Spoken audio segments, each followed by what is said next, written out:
Join me in a word of prayer. May the words of my mouth and the meditation in our hearts be acceptable to you, our God and our Redeemer. Amen. Well, friends, I have come to terms with the reality that I am now fully middle-aged. Last month, my son returned to college for his second semester at Howard University, and my youngest, Meheret, is making final college decisions this month.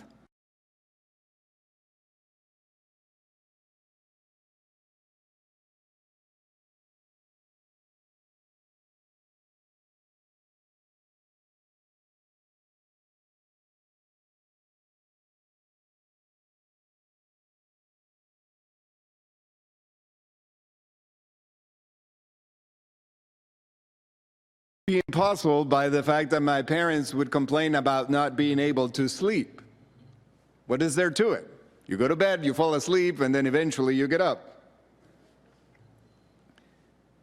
In the opening lines of The Piece of Wild Things, poet and activist Wendell Berry shows that he knows well about being middle-aged. When despair for the world grows in me, I wake in the night, at the least sound, in fear of what my life and my children's life may be. Jacob, in the story from Genesis, is middle-aged. He is grappling with the decisions he made as a young man to cheat his brother out of his birthright, a decision that led him to spend the majority of his young adult life elsewhere in exile, away from his family, from his community. He now is returning to wrestle with that decision and to come to terms with the possibility of re-engaging with his brothers. Things have gotten quite significantly more complex than when he left. In a scene that is told in the text, which is reminiscent of the evacuations that have become too commonplace on our news, of people displaced by war in Ukraine, in Afghanistan, in the Congo, people having to evacuate because of fires or storms, economic displacement, conflict. In today's text, Jacob too is having to ship his family, all of his possessions, across a river, across a boundary, across a divide.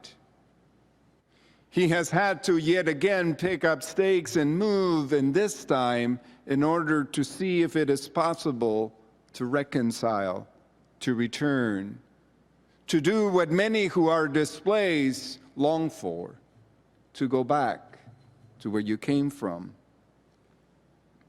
Middle-aged, in the middle of the night, he finds himself in a liminal space, an in-between space, a space often captured in sacred texts, both in the Bible and in many other texts, by rivers, by boundaries. While the lines that divide various countries currently tested in Ukraine and elsewhere in the world are often drawn simply by the randomness of those in power or by the legacies of inequality that some want to maintain in place, oftentimes those boundaries are marked by rivers, by land markers.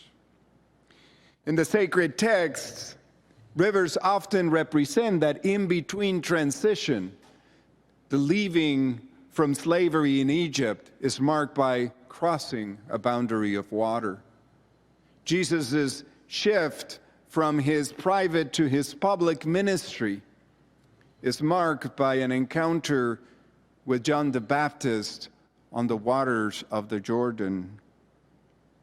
those liminal spaces, those in-between spaces where we must wrestle both with our past and with what may come afterwards, externalize for us the boundaries we sometimes must push against. We have been in just such a liminal space, pressed upon us by pandemic, by protest, by polarization. As we mark what I've been calling the COVID biennial in just a couple of weeks, it is becoming clearer to us, as we heard from the reading, that we cannot return to normal. There is a break, an in-between, a before and an after this disorienting time. In many ways, we know that we do not want to go back to what was. This time of pandemic, protest, and polarization, as I've shared in other settings before, has been truly apocalyptic. The November before the pandemic, I was at a conference of the Institute for the Future. The Institute for the Future, some of you may be familiar with, they're based here in the area, those 10-year projections on various issues in the world. And once a year, they bring the people who have participated in those 10-year projections, experts from around the world, to think about the next 10 years in the world, looking from all these different projections. I've worked with them on projections about the future of education and the future of migration. So in November before the pandemic, this group brought together various folks that have been working on the projections of the future of labor, of the environment, the future of democracy, of migration. And as presenter after presenter shared what those groups had envisioned for the next 10 years, the word apocalyptic kept getting used. Now, this was not a religious gathering, and it was certainly no seminary gathering either. So I was struck by the fact that such a religious word was used to describe the future of the environment, to describe the future of democracy or the future of labor and food production. As a person who does a bit of studying on religion, I was also aware of the fact that oftentimes, while we understand apocalyptic to mean the end of things, a shift of an epoch, something coming to an end, what it also means is a time of revelation. The word apocalyptic has its roots in the Greek word for revelation, for pulling the curtain, for revealing something. This period of pandemic, protest, and polarization has indeed been a period of revelation, of becoming aware, certainly, of the deep divides of our nation, of the legacies on which it is built, a deeper awareness of the inequality that impacts some, and while it really damages others. The war in Ukraine, like COVID, reminds us also, though, in this time, that we are deeply interconnected. Comments about our inability or what will limit our ability to respond to the Ukraine conflict is the fact that, unlike previous global conflicts, what's happening in Ukraine is both quickly made vivid and aware all over the world. And our ability to extricate ourselves from the consequences of that region is nearly impossible. We are deeply interconnected.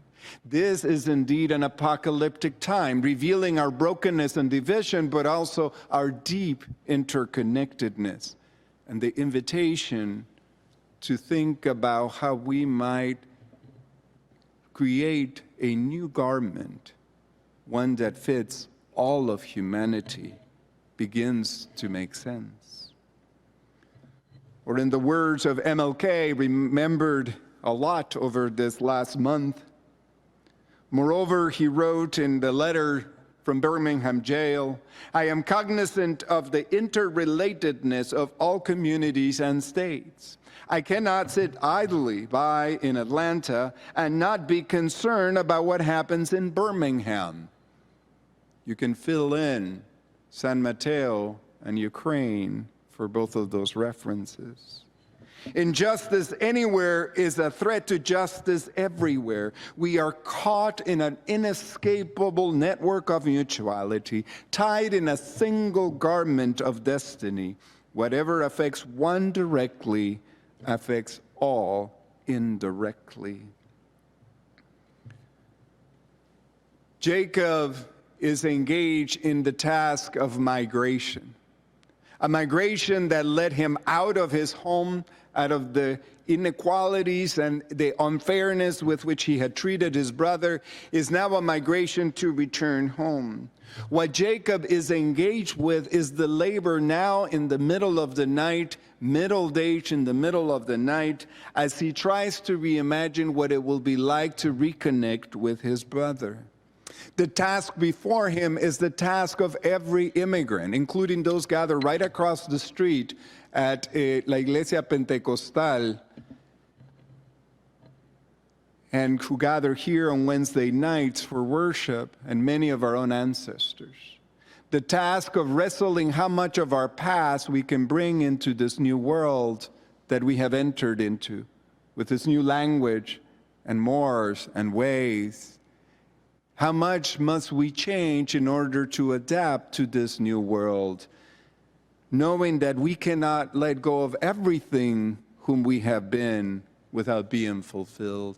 Jacob is engaged in this task which every generation before him was engaged in, beginning with Cain and Abel, whose wrestling with one another as siblings led to death, and every generation thereafter, Ishmael and Isaac, Esau and Jacob, and then after them, Joseph and his brothers, is the wrestling to figure out how to reconcile our past and our mistakes with our future and its possibilities and fears. Jacob is engaged and externalizes in the middle of the night in this first ever recorded all-nighter, wrestling with this task of figuring out how to return and begin anew. This is the task of the church today. How much of our traditions, of our worship life and approach, of our theologies and commitments, of our very buildings will serve us in a new world that is changing in this post-pandemic time? How much of who we have been will serve well to a new generation? And how much must we adapt to that reality? Our legacy of everything we are and who we are. Now, you don't have to be middle-aged these days to wake up in a sweat in the middle of the night. Pandemic, fires, flooding, polarization, homelessness, refugee crisis, persistent racial inequality keep many of us up at night, regardless of our age, from young to old. In this time of pandemic, protest, and polarization, we must wrestle with tectonic shifts in technology, globalization, environment, ethnic and cultural diversity, and the deep divides that seem to mark this time.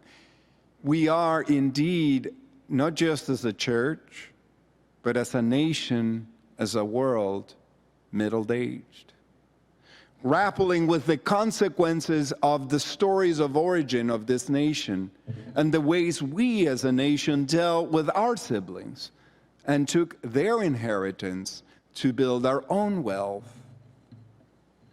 We too must wrestle with the ways of this. The sacred text in the scriptures, in the Bible as in other texts, recognizes the power of both destruction and rebuilding, of wrestling through the night. In fact, this text of Jacob's wrestling in the night leads to the very renaming of Jacob as Israel, the one who wrestles. It is in the very nature of our faith traditions, not to provide simple, pat answers to everything, or to believe that the answers our ancestors came up with will serve for all time, but rather to be willing to wrestle. To know that the one whom we call divine will wrestle with us through that night. Jacob wrestles through the night, and in the morning must come to confront his brother. It is worth noting, as we try to think about what our wrestling will lead to, how we will bring the depth of our communities and traditions, our resources into a new day. It is worth noting that the end of this story is no Western. There's no John Wayne walking into the sunset victorious, right? With somebody having won and somebody having lost. In this story, instead, we see Jacob limping into the sunset, changed by the wrestling that he has done. How will we be changed by the wrestling that has come upon us through this period? How will we allow our gait to be reshaped in our walking as we walk not into a sunset that calls for an end, but the possibility of a new beginning, of a new day? The wrestling through the night is to which we have been called. Our nation, our communities, our world need us to wrestle with these big questions of faith, of conviction, of identity. The world is becoming increasingly more divided, but also increasingly more aware of its interconnectedness. May we do the job of every previous generation of immigrants as we find our way into a new day. Amen.